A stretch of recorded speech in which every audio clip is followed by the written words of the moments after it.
সূর্যাস্ত, নদী, নৌকা সবকিছু যদি একই সাথে এক জায়গাতে পাওয়া যায় তাহলে কেমন হয় বলুন তো? আজকে আমি চলে গিয়েছিলাম আমার বাসা থেকে কাছে মিরপুর ১ নম্বর বেড়িবাঁধে এবং আমরা গিয়েছিলাম বিকাল ৪টার দিকে। বিকাল ৪টা হলেও এত পড়ন্ত রোদ যে থাকবে এটা আসলে বুঝতে পারিনি। যেতে, যেতে এই ব্রিজটা এবং নদীগুলো দেখতে আসলেই খুব সুন্দর লাগছিল।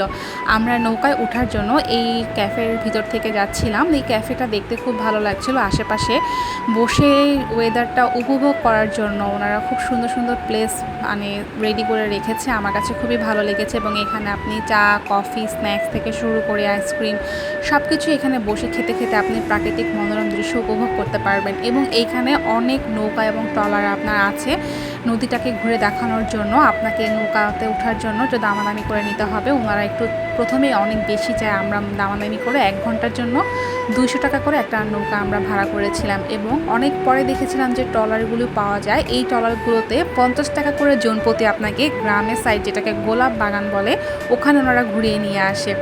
তো যাই হোক, আমরা নৌকাতে ওঠার পরে আমার কাছে খুব ভালোই লাগছিল, কারণ আসলে ঢাকা থেকে একদম যানজট থেকে দূরে নদী, নৌকা এবং সূর্যাস্ত দেখা এবং তার অপর প্রান্তে একটু পার ঘাটলেই কাশফুল দেখা যায়। মানে অপরূপ একটা মানে গ্রামে একটা এবং একটু শীতের আবহাওয়া সব মিলিয়ে না একদম একাকার আমার কাছে খুবই ভালো লাগছিল। যদিও একটু ৪টা সাড়ে ৪টার দিকে শীতের পরন্ত বিকেল আসছে এতটা রোদ আসলে বুঝতে পারিনি। রোদের জন্য কিছুটা আমাদের ছবি তোলা বা তাকাতে নৌকায় উঠে হাত দিয়ে পানি ধরা আর পাটা পানিতে না চুবালে আসলে নৌকার যে সুন্দর একটা মুহূর্ত এটা আসলে উপভোগ না করে থাকা যায় না। পাশ দিয়ে খুব সুন্দর করে নৌকা চলে যাওয়া। আর এখানে দেখছিলাম উনি গোসল করছিলেন। আমার হঠাৎ করে আমার গ্রামের কথা মনে পড়ে গিয়েছে, কারণ আমরা যখন গ্রামে কাজিনরা একসাথে মিলে যাই তখন এরকম একসাথে আমরা পুকুরে গোসল করি। আমাদের নৌকা ভ্রমণ দেখতে দেখতে ১ ঘন্টা চোখের পলকেই শেষ হয়ে গিয়েছে। আসলে সুন্দর দৃশ্যগুলো, সুন্দর মুহূর্তগুলো মনে হয় চোখের পলকে শেষ হয়ে যায়। দেখতে দেখতে এই সূর্য ডোবাটা আমি এত সুন্দর উপভোগ করছিলাম, কাছ থেকে এত সুন্দর সূর্য ডোবা দেখবো এটা কল্পনাও করতে পারিনি।